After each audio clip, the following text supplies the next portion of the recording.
welcome to F4 Talks. With me today is Gary Grappo. He is on the board of Fair Observer. He was the chair of Fair Observer. Before that, he was a diplomat for the US. He served the State Department loyally and dutifully over many decades. And so he's the best person I could think of to talk about Henry Kissinger. Welcome, Gary. Thank you very much, Atul. It's a pleasure to be with you and to talk about someone who has certainly left his mark on history, if not U.S. foreign policy. Well, so let's begin with the complicated personality of Henry Kissinger. There are some who think he was a godlike figure. There are some who think he was Satan incarnate. There are some who think he's absolutely brilliant. There are some who think he's overrated. There are some who think what he did was short-sighted, especially with China. There are some who think that he managed to bring peace to the Middle East after the Yom Kippur War in an extraordinary effort at shuttle diplomacy. So paint us a picture of the man, Gary. Well, it should come as no surprise that someone who spent so long at the pinnacle of a position in the United States government is viewed quite differently by a variety of people. Unless your name is George Washington, in this country, you spend a lot of time in a major position in American politics. You're going to have many people who will praise you and genuflect before you. You will also have your virulent critics. And there is no shortage of either when it comes to Henry Kissinger. Surely Abraham Lincoln gets a pass. The poor fellow was killed in office. I would agree. Abraham Lincoln, he probably did not spend as much time in politics as many folks would have liked, although some probably not. But it's very difficult for anyone to serve an extended period of time in American politics in any position of responsibility without having their critics as well as avid supporters. And as I said, Henry Kissinger was certainly no different. On the positive side, I would rate Kissinger probably among the top 5 secretaries of state in the war and post-war period, along with George Marshall, Dean Acheson, George Shultz, and James Baker. But I also think it's important to highlight his role as a foreign policy strategist. And he's probably in even a more select group in that area, along with Brent Scowcroft, who actually served under Kissinger for a period of time, and Zbigniew Brzezinski, who was the national security advisor for Jimmy Carter. I should also add that Scowcroft subsequently served as a national security advisor for George H.W. Bush. So he occupies a unique place, I think something that makes him even more unique, other than the many, many issues in which he was involved, is his prolific writing. Books, well over a dozen, articles, probably several dozen. Of course, he has done very much public speaking. I couldn't even begin to enumerate all of those occasions. He was a prolific writer, and this is where I tend to be a little more critical of those who go after his intellect or his intellectual capability. I think he truly was brilliant. You may not like the issues in which he was involved and how he dealt with those, but I don't think you can question the man's intellect if you read some of his books. They truly are impressive. So, but it's his record as this national security advisor and then as Secretary of State. And by the way, he's the only one to hold both positions simultaneously during the Nixon years and briefly during the presidency of Gerald Ford. So how did he end up being such a big figure? For instance, what was his legacy on the State Department where you served? Well, he worked in the period of time in which he served as Secretary of State. He dealt with some pretty important issues. I mean, historic in some sense, which is one of the reasons why there's lots of fodder out there for criticism in his behavior. But he was such a Especially luminary. Cambodia. His critics, in particular, rail against his heartless, cavalier, some would say criminal bombing of Cambodia. There was Cambodia, where he largely followed, though, the direction of Richard Nixon. Richard Nixon was extremely upset the way the Paris peace talks were going, and he wanted to send a signal to the North Vietnamese. The North Vietnamese were using Cambodia as a thoroughfare for bringing in manpower and supplies into South Vietnam.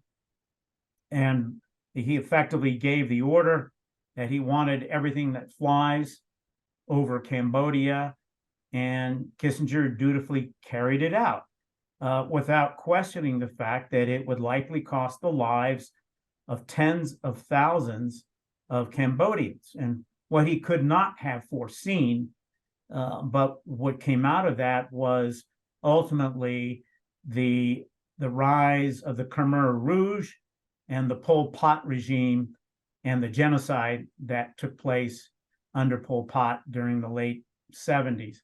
But certainly his involvement in the bombing of Cambodia, say secondarily in the Christmas bombing, this was, I believe, in 1972, of North Vietnam, which achieved no purpose other than mass death and destruction in North Vietnam. Again, an effort to pressure the North Vietnamese in the Paris peace talks. None of those worked, by the way.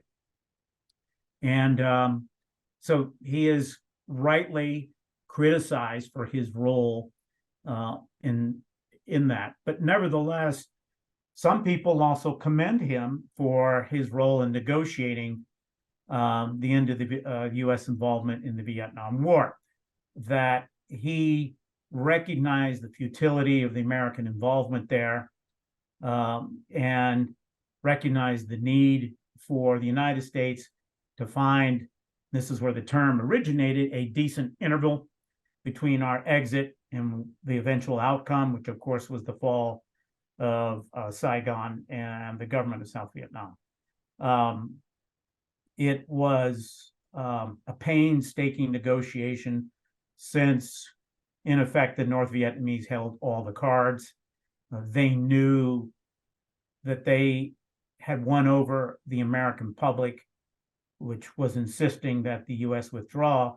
The big criticism is that Kissinger and more pointedly, Richard Nixon took so long to negotiate that exit, that the United States would have been happy had Nixon negotiated it as soon as he took office in 1969.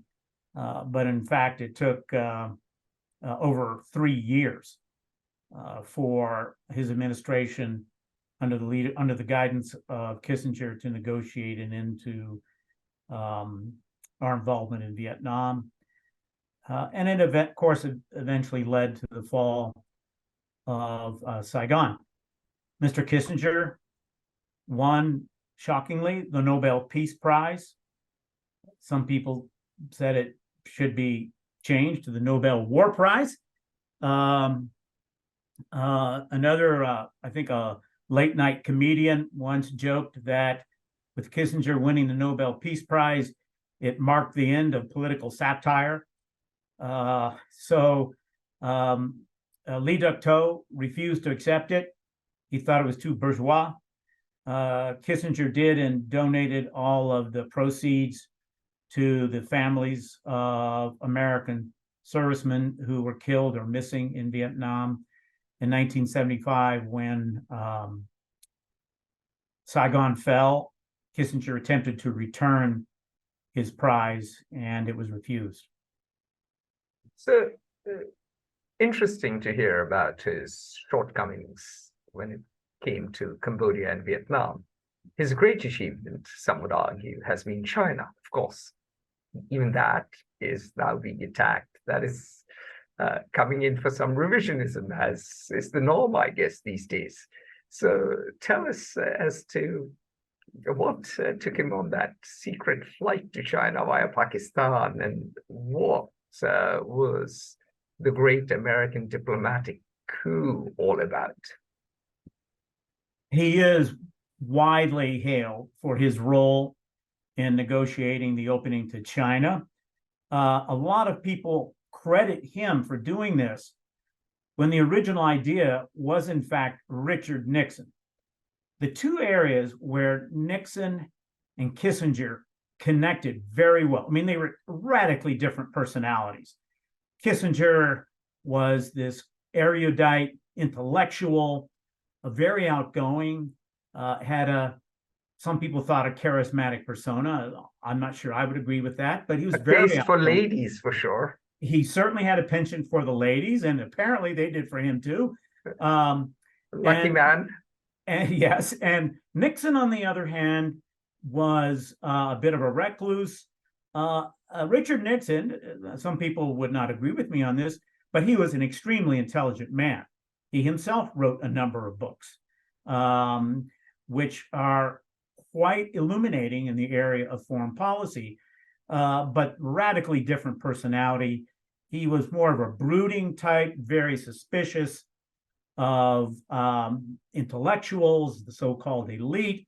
But the one area where they connected was they were both foreign policy strategists, looked ahead, had the ability, in some respects, I wouldn't say that necessarily applied to the domestic political sphere, ability to see around corners. And Richard Nixon had that. It was his inspiration to initiate the outreach to China. When Kissinger first heard it, he tried to slap the idea down. He tried to talk Nixon out of it. And Nixon said, we needed to do this. Nixon rightly recognized that China was undergoing a very difficult period in its revolution. Its economy was in the dumps. I mean, it was still effectively a third world country in many respects. And let's not forget, it was involved at that time in a very tense relationship that spilled into actual warfare against the Soviet Union up on its northern border. And so they had a tense standoff. Lives were lost on both sides, probably more on the Chinese than the Soviet side.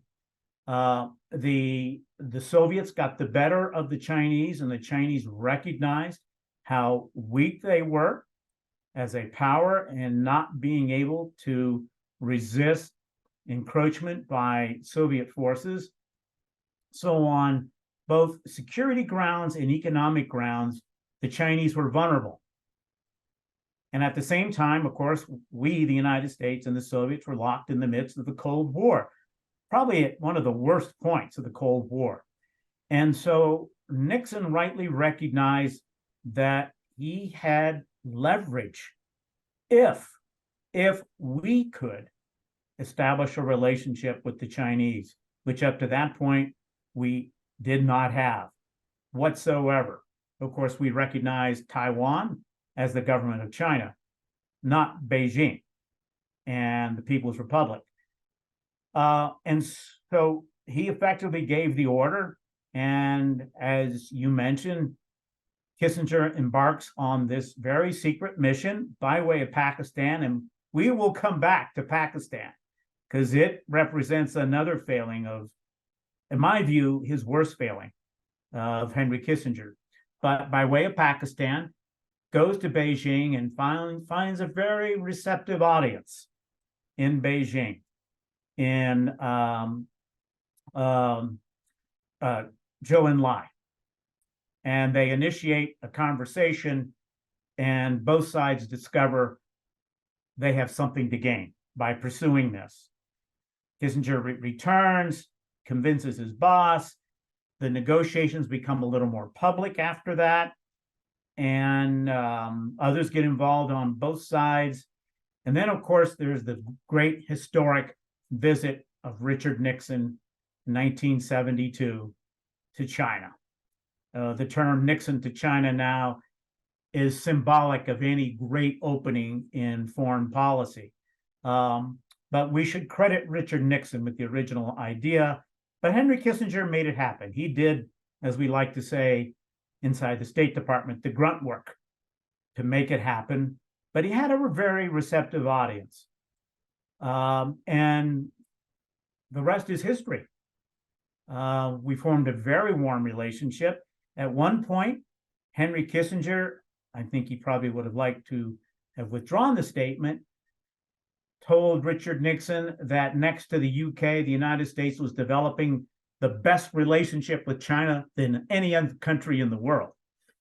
Henry Kissinger was taken in by China. And that is where he is often criticized, that the Chinese often managed to hoodwink him. For example, the United States tried to get the Chinese to get involved in pressuring the North Vietnamese in the talks in Paris. That did not work. In fact, tried to persuade the Chinese to bring Lee Duc-tho, the chief negotiator of North Vietnam, to Beijing when Richard Nixon was there. The Chinese did not bite. The whole question of Taiwan now is much debated.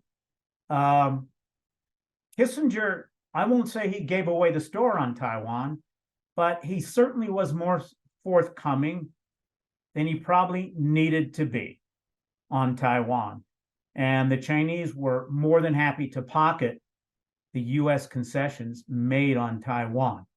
And that's probably where our difficulties on Taiwan began, that Mr. Kissinger gave away some issues with respect to Taiwan that perhaps were not necessary because the United States may have been a little too eager to make this arrangement work. The principal reason, to backtrack here, is to apply pressure on the Soviet Union, with whom we had such an awful relationship at that time. We were making no progress on arms talks or anything else. The upside is, having done that, almost immediately, the Soviets reached out to the United States, and this is another great achievement of Henry Kissinger under the leadership of Richard Nixon, negotiated two major arms agreements, the strategic arm limitation talks. There were two of those. The first one, I think, was in 1973. And then the second one after he left office, but he pretty much did the groundwork on that one, SALT II as it's called. And he also negotiated the anti-ballistic missile treaty. So these were three unprecedented strategic arms agreements with the Soviets, and really marked the beginning of the opening between the Americans and the Soviets, and lowering temperature between the two superpowers of the day. It was a great achievement, and I don't think there's any taking away from that. I also credit Richard Nixon. He was a very good foreign policy strategist, and in the case of both China and the Soviet Union, he saw the opportunity. He had the vision of what the potential payoff would be by taking the risks that the United States did. So real feathers in the cap of Mr. Kissinger as America's principal diplomat, and seeing to these two major achievements, as well as the end of the Vietnam War. There's a fourth achievement that gets very, very little credit. It's hardly mentioned. Most people don't even know about it, but that is, as the United States was negotiating limits on nuclear weapons, discussion arose over biological weapons.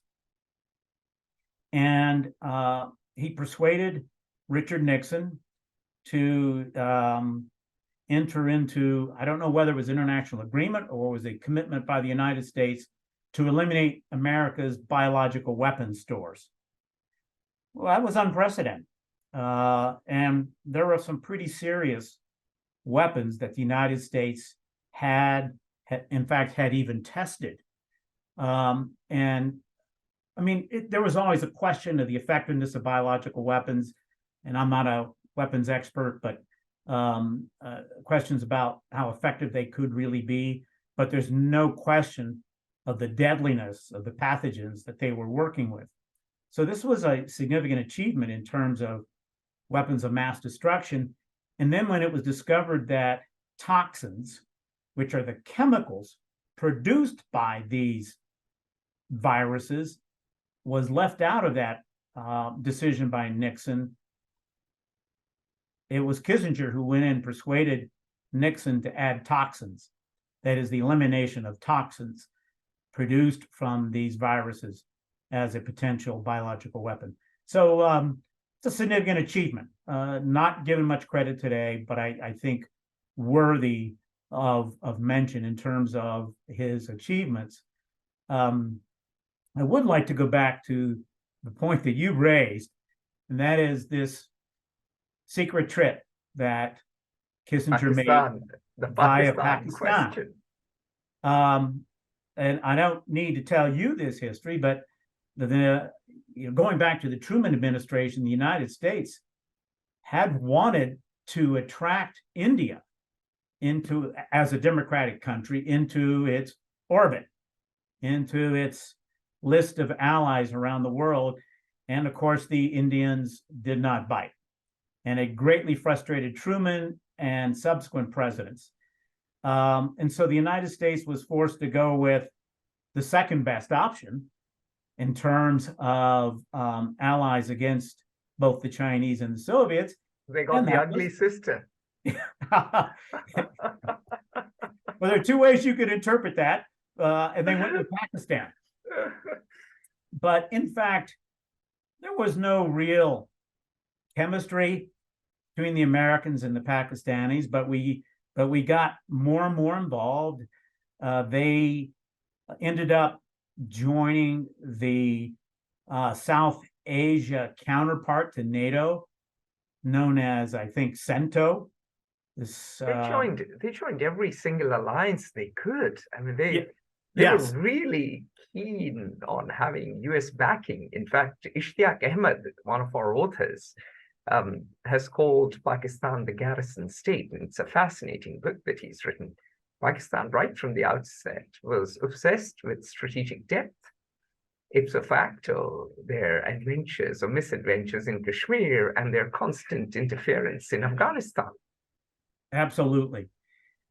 So anyway, the United States was left with Pakistan, but where it was quite opportunistic for the Americans, that the Pakistanis had developed, because they had such obviously a bad relationship, almost an inimical relationship with India, they ended up developing a close relationship with China. And China was happy to repay all the favors Washington had been providing, mostly in terms of weapons sales, membership in these alliances, and they facilitated Mr. Kissinger's travels to China and tried to sort of pave the way, so to speak, grease the skids for Kissinger in terms of opening up a relationship with China. But that redounded against him and the Americans in the worst possible way in 1971 in the Bangladesh War of Independence. There's the famous blood telegram which a US diplomat sent, which Nixon and Kissinger ignored, which was all about the mass rape, killings, ethnic cleansing, really, of the Bangladeshis. Yeah, so Mr. Blood, I want to say his first name was Arthur, but I can't be sure. was the consul general in Dhaka, which was then East Pakistan. And he sent a message back to Washington signed by 20 other employees of the consulate, Americans, virulently criticizing the position of the United States for not taking a strong position against Pakistan and its inhumane, barbaric attack against the Bengalis of East Pakistan. In fact, I don't think the toll will ever be known. The figure of 300,000 killed is often thrown out there, but estimates go as high as 3 million. And Kissinger, and he's quoted on this, made light of the blood telegram by referring to these bleeding hearts in Dhaka, folks who bleed for the Bengalis. And Kissinger was taking orders also from Nixon, said basically we were to give the Pakistanis all the weapons they needed to deal with this business. The only instructions given were that they should get it over quickly. But those plans were interrupted, of course, when India entered into the fray, and the War of Independence ended very quickly with, of course, East Pakistan, now today Bangladesh, earning its independence. Mr. Blood is memorialized in Pakistan and is remembered very, very fondly by, I'm sorry, not in Pakistan, in Bangladesh, but by the Bangladesh people and by the State Department. Tragically, no good deed goes unpunished. Nixon ordered Mr. Blood recalled from his position as consul general, which at that time, I mean, consuls general are not ambassadors, but this is the closest you could be. I mean, the population of East Pakistan at that time was greater than West Pakistan. So you could argue he was representing a larger country there, or representing the United States to a larger country. But he was relieved of his position, brought back to Washington, and assigned to the Personnel Bureau of the State Department, which is tantamount to a reprimand, but subsequently was honored by the State Department and given one of the most prestigious awards you can receive as a Foreign Service officer for his very principled stand in that. And Kissinger is rightly criticized in numerous times following his retirement from the State Department. This was raised before him, and he tried to obfuscate and dodge this, but there was really no getting around the fact that the United States was on the wrong side of American values in not speaking and arguably American interests, because Bangladesh did become independent, and Bangladesh did not initially have happy memories of the US. And the US sent its 7th Fleet against India, and my father served in the 71 war, and it left an abiding mistrust of the US, which has shadowed relations between the US and India since. So arguably, it wasn't the best thing, not just for American values, but for long-term American interests. Perhaps just as they had bet on China, they could have bet on India, but to be fair, and I'm not defending either Nixon or Kissinger, to be fair, India was ruled by Indira Gandhi, who was very much in bed with the Soviets. Yes. And she even changed the constitution, some would argue not quite legally, to declare India to be a socialist country. So at that time, India had a doctrinaire, left-leaning leader who had gone more left than her father. And so that's why Kissinger and Nixon probably chose the move that they did, but it turned out to be utterly unwise. It was. And because Indira, contrary to the slogan, Indira was not India, and India is not Indira. Exactly. It's important to note that both Nixon and Kissinger harbored a particularly vitriolic animus toward Indira Gandhi, which undoubtedly factored in also to this. They really did not like her at all, probably because of her socialist leanings and the relationship she had with the Soviets. But be that as it may, viewed through the prism of history now, we can see the gross short-sightedness of the United States and how it managed that crisis in Bangladesh. First and foremost, in terms of our interests, you have two democratic countries, India and Bangladesh, whose relationships with the United States were soiled for a considerable period of time. India is now coming out of that. Bangladesh maybe a little bit more so, but also really sullied the America's reputation in terms of our values when we were aware of the fact that people were being slaughtered on a huge scale, and we did not take a position to defend them. So let's talk about the Middle East, where Henry Kissinger gets a better reputation. Apparently, he performed heroically in the 1973 war. Shuttle diplomacy became a term.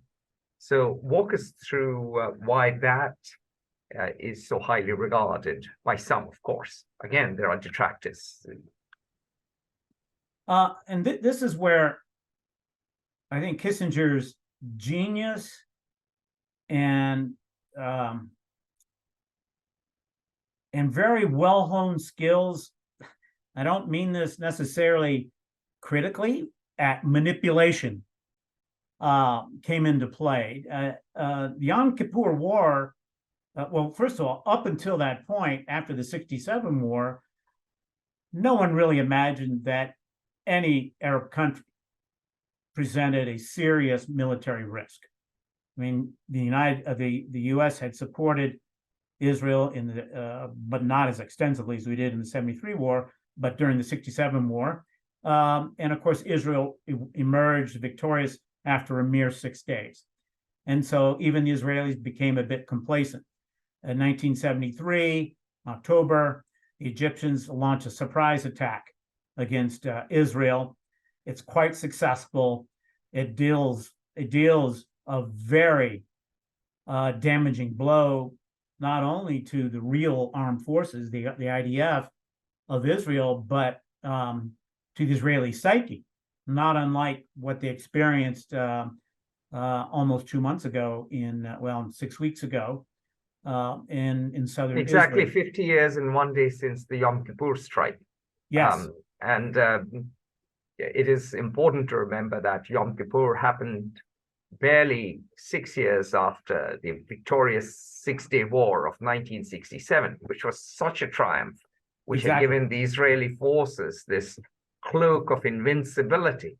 So for this sudden attack, coordinated both by Syria and Egypt on the Golan Heights and on the Sinai Strip, was or the Sinai Peninsula, was completely unexpected.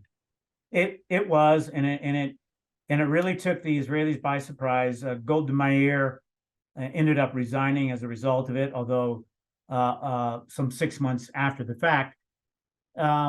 But the Israelis, with the strong support of the United States, began to rally, and they rallied. Just very quickly, most listeners won't know this, but had it not been for extraordinary blunders in the early hours of the attack,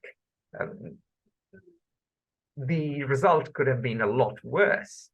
And both the Egyptian commanders and, of course, the Syrian commanders committed extraordinary military blunders after attacking on a holy day when everyone was really on holiday. So they had a golden window, which of course they squandered, but it was a damn close run thing, as the Israelis later admitted. It was, and to Sadat's credit, he had the Egyptian armed forces conduct multiple exercises in how they would do this, and how that escaped the Israeli intelligence collection. I've never really understood, but so they knew what they were supposed to do once they crossed the Suez and entered the Sinai, which of course had been occupied since the end of the '67 war. And they moved fairly quickly. And it was once they started moving as fast as they did into the Sinai, that's when the errors were committed. They hadn't really anticipated what they were encountering and the opportunities that they had. But I will also point out that Sadat never intended to have Egyptian armed forces enter Israel. The Israelis didn't know that, but the whole idea, because the peace negotiations, I think in Geneva at the time, were going so abysmally that he wanted to apply pressure on the Israelis and show them that he was serious, and also to show that despite their defeat in the '67 war, the Egyptians were still a credible military threat to Israel. And in that regard, he was successful. But as I said, the Israelis, with strong backing from the United States, rallied very quickly. We sent them just about everything they could possibly need, from tanks to aircraft to artillery shells, ammunition, other supplies. There was effectively a nonstop train of heavy American Air Force cargo planes into Israel. I had a friend who served at the American Air Base in Sicily at the time, and he saw American aircraft land one day, and then when he came back in for duty the next day, surprisingly, they were painted in the colors of the Israeli Air Force, and they were taking off headed to Israel. So the United States provided enormous support, which the Soviets did not to Soviets Egypt and Syria. They neither Syria nor Egypt, and which greatly frustrated Sadat. And Sadat saw very quickly. Now, he had been warned by this when he served under Nasser, that it was the Americans who were a better ally when it came to supporting with military armaments and so forth than the Soviets were. And the Soviets acknowledged that they could not match what the United States was doing in terms of supplies and weapons going into Israel. And it became... They just didn't have the industrial production, the scale of the US. They didn't have the airlift. Yeah. The Americans were sending most of this by airlift. And that's something that's ignored even today. The United States has massive airlift capability with literally hundreds of these huge cargo planes that can fly transcontinental with tanks on board, airplanes on board. No nation in the world has it. The Russians have some capability, but it's very, very limited. I'm sure the Chinese do too, but very limited. But we have literally hundreds of them, and we're finding ways to build new ones. And we had them in that day too. It was sufficient to turn the tide. Meanwhile, that's when you began to see the IDF's superior capabilities kicking in. They rallied their forces.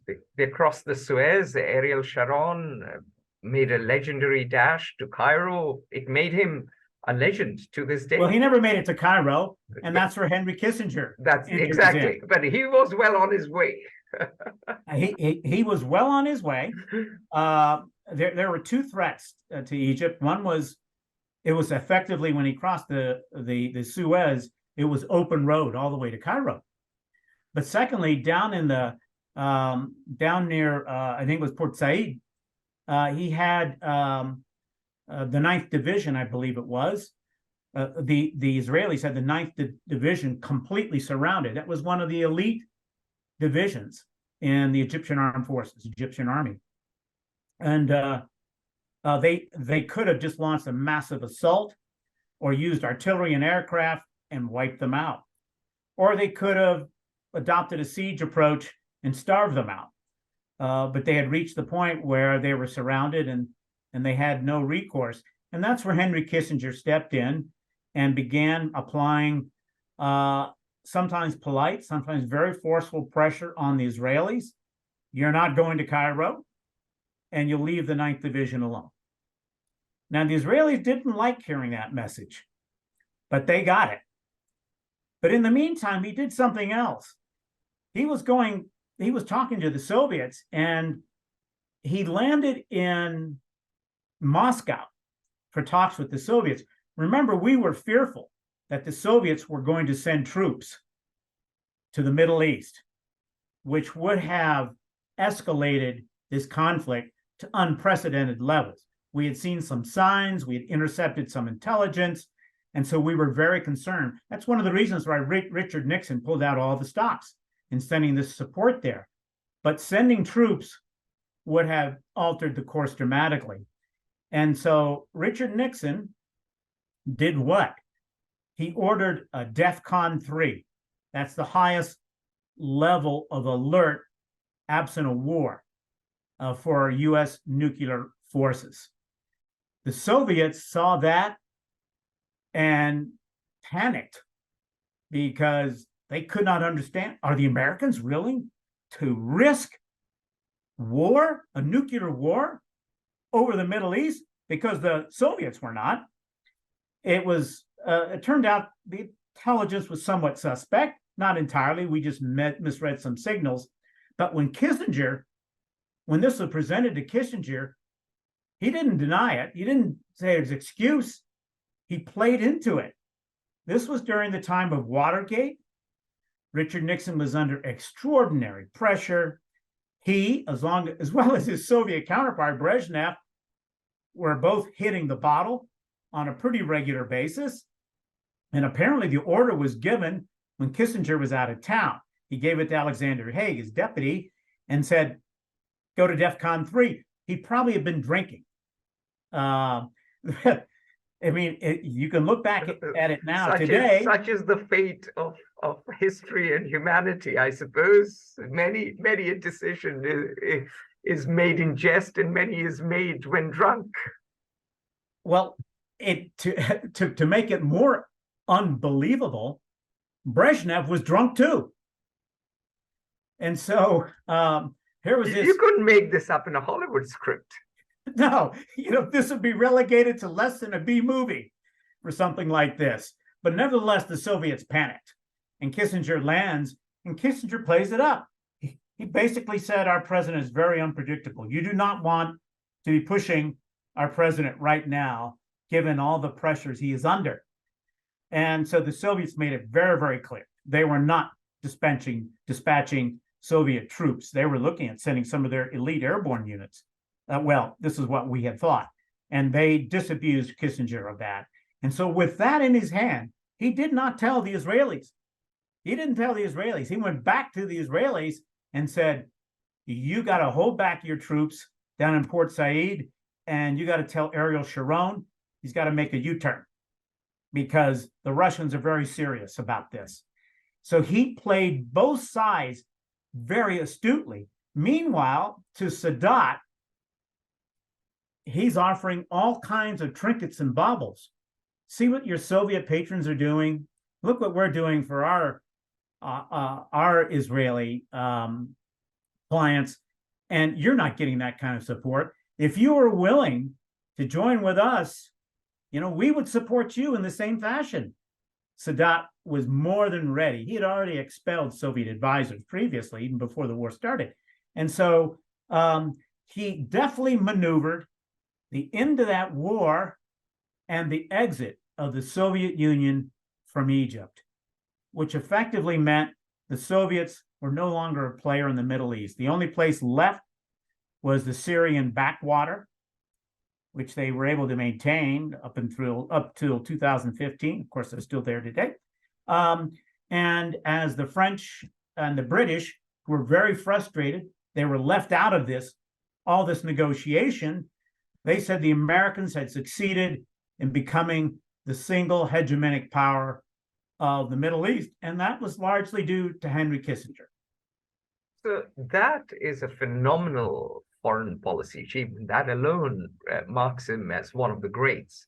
But here's the interesting thing, is that he was able to play all sides so beautifully, sometimes off the cuff.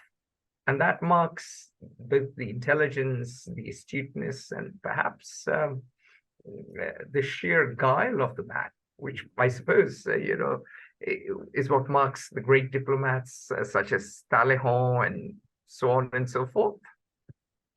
Well, he, if you look at his PhD dissertation, he wrote on realpolitik, which almost became the byword for describing his approach to foreign policy, and he looked at Metternich.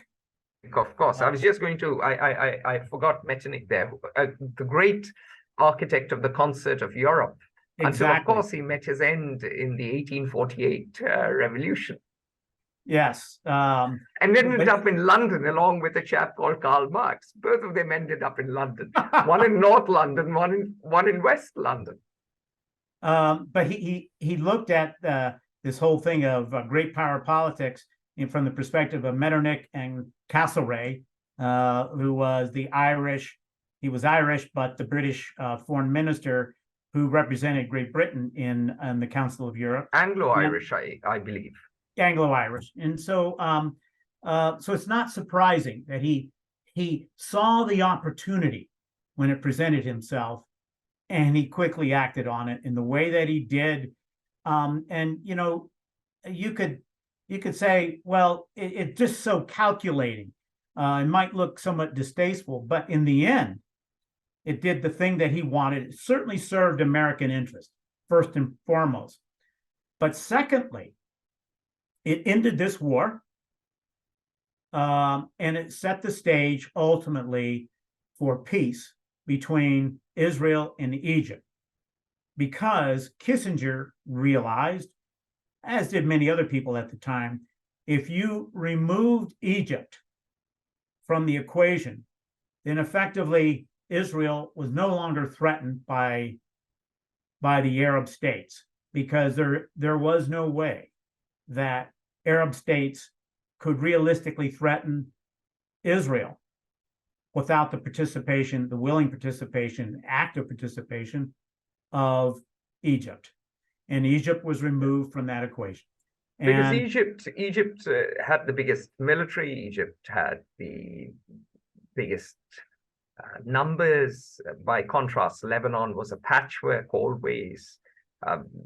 Jordan, well, they never had the none of the other strength. In countries Syria was ruled by Assad. Had the level of professionalism. They certainly didn't have the numbers, expertise, and fighting capability that the Egyptians had. They just did not. So with Egypt removed from the equation, Israel was no longer threatened by Arab states in the way they had been up till the 73 war. And, it started the negotiations that led to the eventual withdrawal of all Israeli forces from the Sinai. And Kissinger deserves a substantial part of the credit. You also, of course, have to credit Jimmy Carter for actually closing the deal with the Camp David Agreement and the subsequent peace agreement in 1979. So, but it was Kissinger who set the stage for all of that, and he deserves a huge amount of credit. I mean, this was a great achievement, from any perspective, certainly in terms of the United States, and it's why he's often seen as one of the greatest architects in American foreign policy, for having achieved things like that, whether it's Egypt, whether it's China, whether it's the Soviet Union. And we talked certainly about his failings, whether it was the bombings in Cambodia and then subsequently in North Vietnam, but it's Cambodia that gets a lot of the attention. There is also, of course, as we discussed, the unwillingness of the United States to stand up for Bangladesh. I'd say one of the other major criticisms was his role in the fall of the elected democracy in Chile. And of course, we completely forgot about Augusto Pinochet. Exactly. And I mean, this is very often when people, refer to him as a war criminal, this is the first thing that they mention. That, of here. Of course, they forget Cambodia most of the time. You're right, because they take a Western Hemisphere view. Yes. And Chile, the people of Chile look more like people in the US than Cambodians. Well, there is that too. And the only sort of concession I'll grant, of course, is this is in the height of the Cold War. We're very worried about the spread of Marxism in Latin America, which we were facing from Central America all the way down to Tierra del Fuego. And so we were very concerned when Salvador Allende, certainly an avowed socialist, some characterize him as a Marxist. I'm not sure that is correct, but he was a socialist, and he wasn't reluctant to acknowledge that, is democratically elected, although he only won about 36% of the vote, but it was a plurality. In the United States, under Kissinger's direction and through the CIA, tried to organize a coup to prevent him from taking office. That failed. And so we then sort of scurried around to find some other way to see to it that Mr. Allende did not remain in office for very long. Thanks to be fair though, Allende was also flirting with the Soviets. He had Soviet advisors. So in that sense, he was like Indira Gandhi. And with the Cubans too, by the way. Maybe not as powerful or dominant. He was more than flirting with the Cubans. He had come out and made a number of statements about his admiration for the Cuban Revolution and Fidel Castro. And so those are the sorts of things that will, at least during the Cold War, send the American political leadership into spasms of panic. Now, you have a colleague from the State Department who said the mere mention of Cuba makes Americans behave like werewolves on a full moon night. We do have this strange aversion when it comes to Cuba, which is certainly in this day and age very unfortunate. But when he you need a Kissinger moment, maybe you need a Nixon moment with Cuba. Oh well, yes, in some respects, and certainly that may be the case. But in his more sober moments, considering Chile, he once commented that Chile under Allende is a dagger pointed at the heart of Antarctica. That is to say that it presented really no threat to the United States whatsoever. But nevertheless, we persevered in this effort to see him removed. And thanks to the right-wing elements of the Chilean army and the head of the chief of staff of the Chilean armed forces, who was actually named by Allende, Augusto Pinochet, Allende was not only overthrown in a coup, but killed in the coup.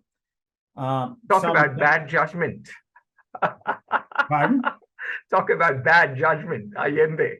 Oh, yes, no question. And now some say that Allende committed suicide.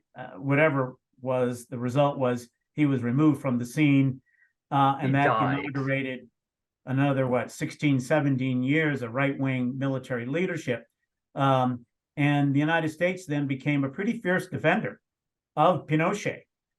He basically led what became known as Operation Condor, which is an agreement among Southern Cone countries, all of which were facing the same threat from the radical left, communists, socialists, Marxists, and so forth. This included Argentina, Uruguay, Paraguay, even Bolivia. All of them joined this operation to work together to eliminate, in the worst sense of the word, these extremist terrorists as a threat, including doing so abroad. And so thousands, especially in Argentina, but also in Chile and in other places, were killed. The famous cargo flights out of Argentina, where they would fly dissidents out over the ocean and push them out of the aircraft. And the United States never criticized any of the governments for Operation Condor. And in some occasions, we actually provided them with information to go after these individuals. And so some alleged training as well. And some alleged training in some of those countries. But we were an ardent supporter of Pinochet in Chile. Kissinger once telling Pinochet to ignore those critics in the United States, that he would face no pressure from the United States. So it was another oversight on the part of Kissinger. Arguably, it wasn't as big a blunder as 1953, because there Mohammad Mossadegh was not even connected to the Soviet Union.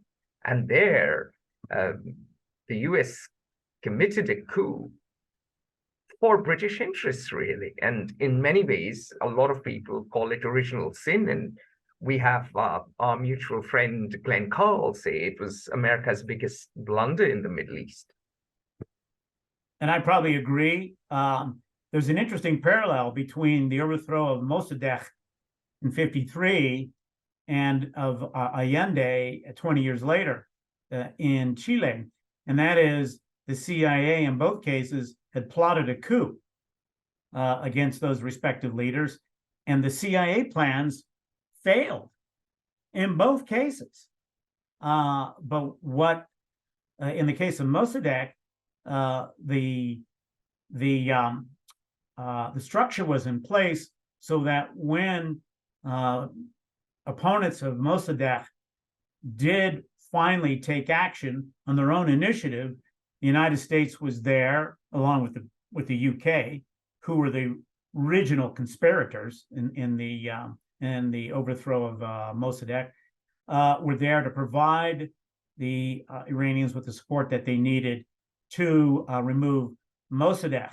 And similarly, in the case of Chile, the plan failed, but we were prepared to support whoever would step up to remove Allende.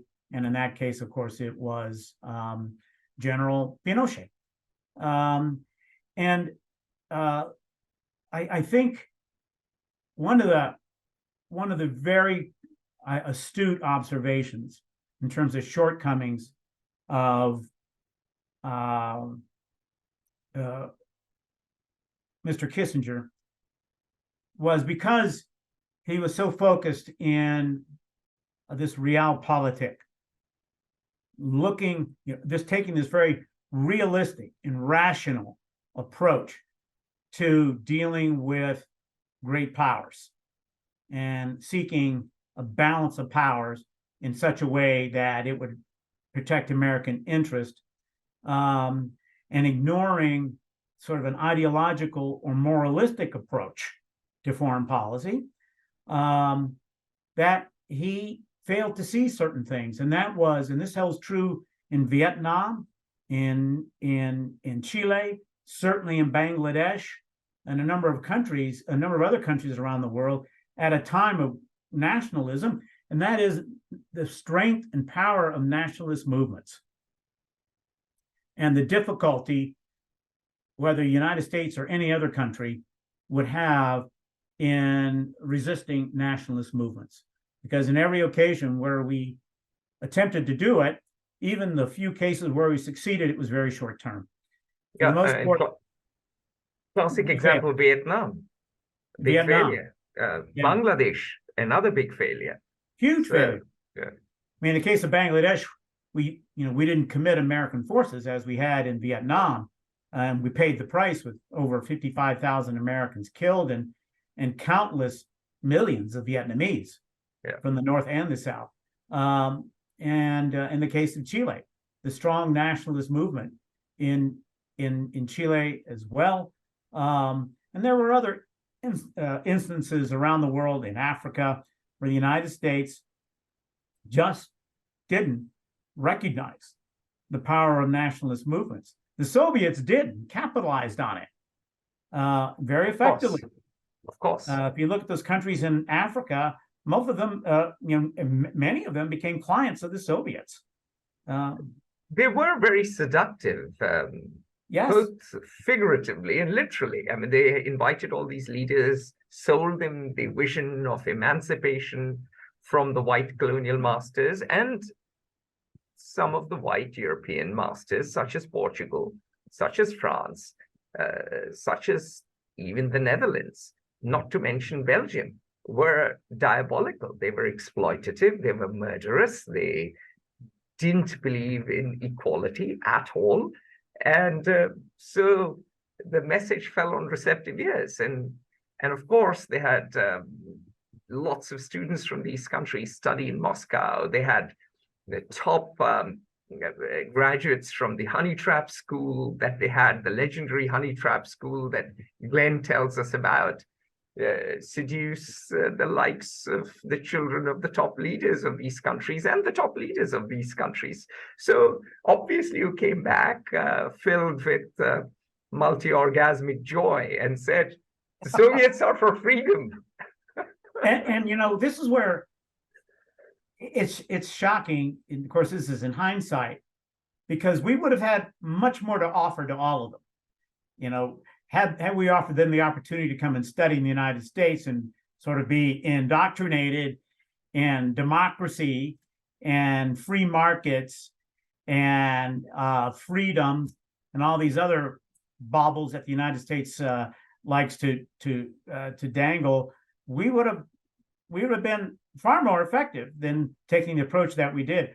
I didn't mention another case, and it's often overlooked because it's a very tiny country, and that's East Timor, in which we supported Indonesia in its truly barbaric, unspeakable atrocities committed against the people of East Timor. And East Timor, just so that our listeners and our viewers know, was controlled by Portugal. It was supposed to get independence. Instead, there was a quid pro quo deal with the Indonesians, who had begun as part of the non-aligned movement, were flirting with the Soviets, but then came over to the US side, and they got to gobble up East Timor. With the help, I will say, at least initially, of the Australians as well. Oh, yes, we can never forget the lovely Australians. Perhaps the most racist country in the Anglo-Saxon world, even more so than perhaps the South. I mean, look at what they did to the Aborigines. The Australians had told the Indonesians that they would not intervene if Indonesia invaded and took over East Timor. The United States provided something like 90% of the weapons that Indonesia used in taking control of East Timor, and it led to a very, very bloody war between the Indonesians and tiny East Timor. But again, here was the inability of the United States, Kissinger, to see the power of nationalist movements. And in this case, we would have had a ready-made country, albeit a small one, to accept the American form of government and become an American ally in an area now of the world that's considered highly valuable to the great powers, that is the United States and China. I can't remember the numbers in terms of dead, I mean, it's a small country, as I said, but 30 to 50,000 is probably not an exaggeration of East Timorese who perished as a result of that awful, bloody war during the Indonesian occupation. Thankfully, today, they are an independent country. As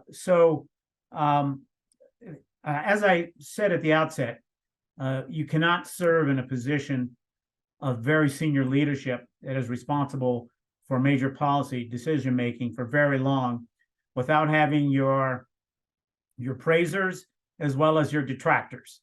And Henry Kissinger certainly has those. I think some of the lessons that we can probably take from his period. I think it's fair to say that he was, despite these failings we pointed out, one of our great secretaries of state and great diplomats. Things that you can learn from this is looking at actions predicated on near-term goals as opposed to your long-term aspirations.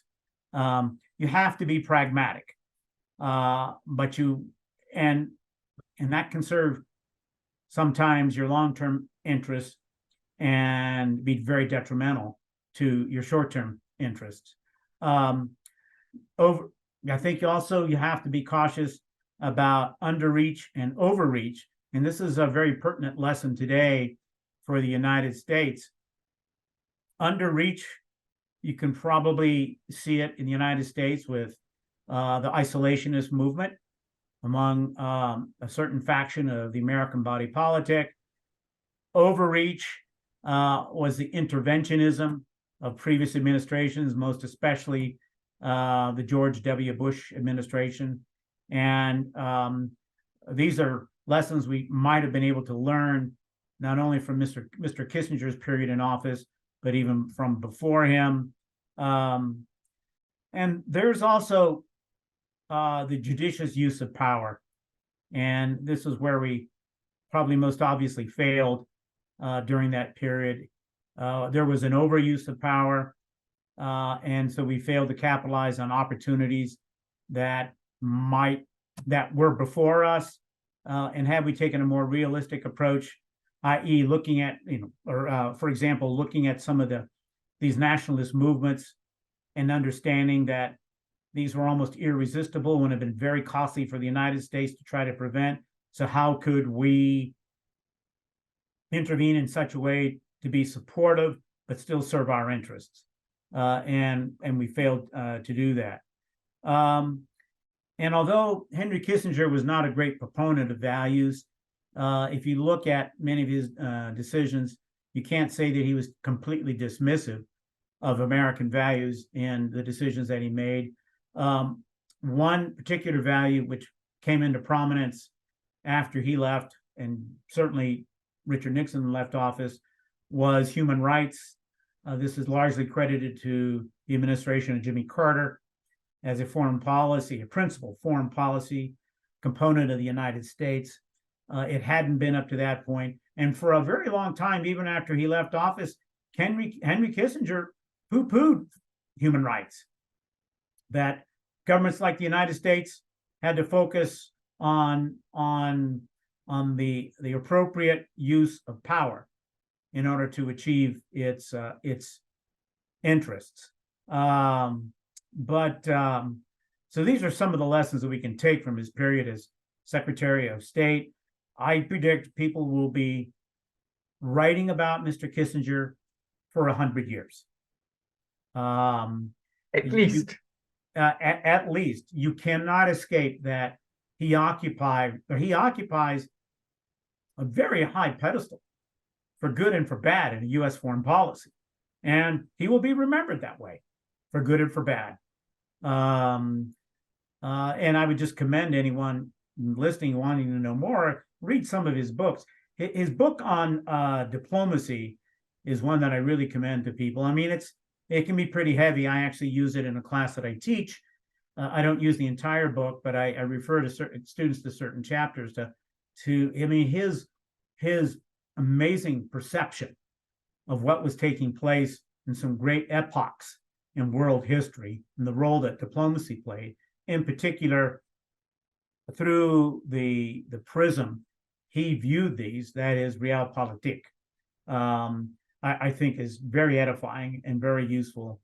And I would encourage folks to take a look at that. And some of his others, there are many, many websites where you can go and find out his numerous publications.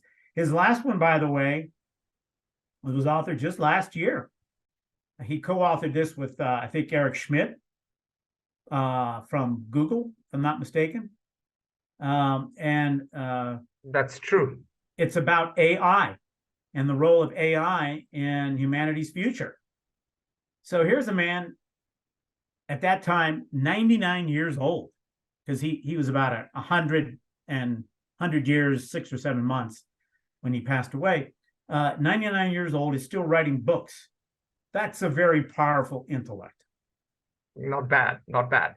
On that note, I must say you've been far more objective than Neil Ferguson, who used to be one of my lecturers at Oxford, and you've been far more objective than, let's say, columnists in The Guardian. One sees him as a hero, the other as a villain. And this is perhaps, if I may say so, the most objective analysis of Henry Kissinger I have heard, or we haven't written it up yet, or read so far. So thank you, Gary, for your time. Thank you so much for being so generous in taking the time and effort and energy after an operation to analyze Henry Kissinger. So we'll see you again very soon. We'll have you back. Thank you very much, O'Toole. It's been a pleasure. Join the conversation at Fair Observer and subscribe to our YouTube channel.